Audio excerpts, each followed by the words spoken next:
right, so we're back for another episode with Jessica from Florida Kids, and we have her in the hot seat because we want to talk to her about micromanagement. And so when I brought this up to Jessica, I was like, what does it mean to be a micromanager? And what does an SLP actually need?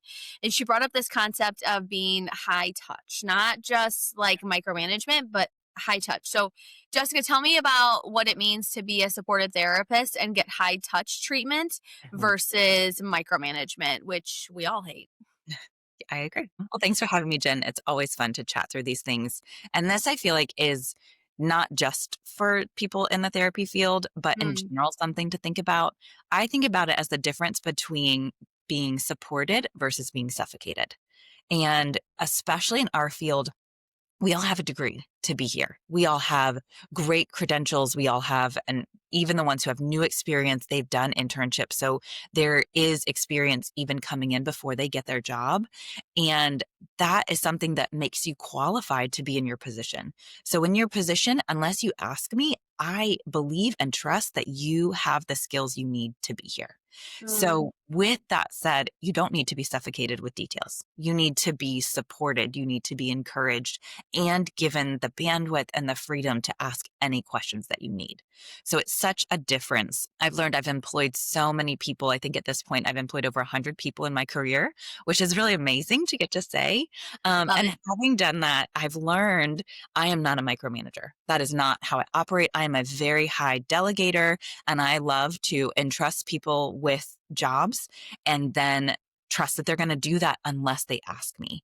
So Mm, there's a maturity piece on both sides of that of like, I'm entrusting you to do something. If you need something, you have to ask.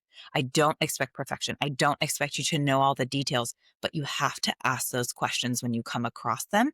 That helps build trust and longevity of that relationship. So there's absolutely freedom to ask questions.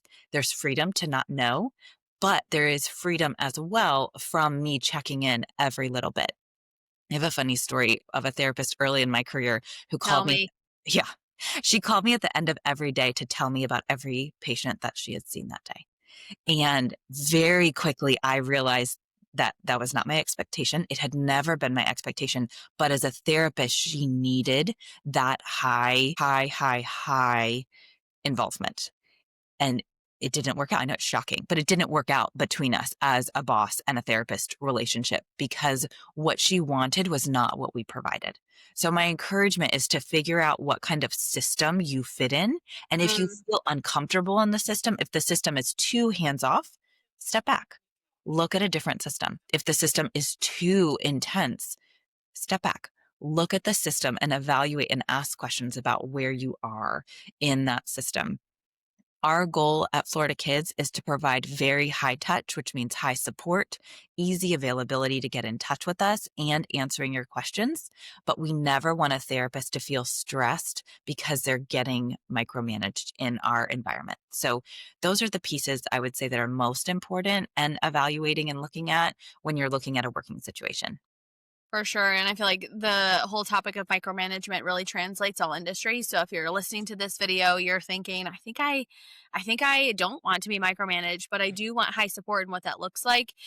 Take Jessica's advice and step back. And if you're an SLP, you're considering maybe what that next step looks like for you. Feel free to check us out. We'll put our link in the comments so that way you can see what opportunities are coming up in the Jacksonville area. Thanks, Jen.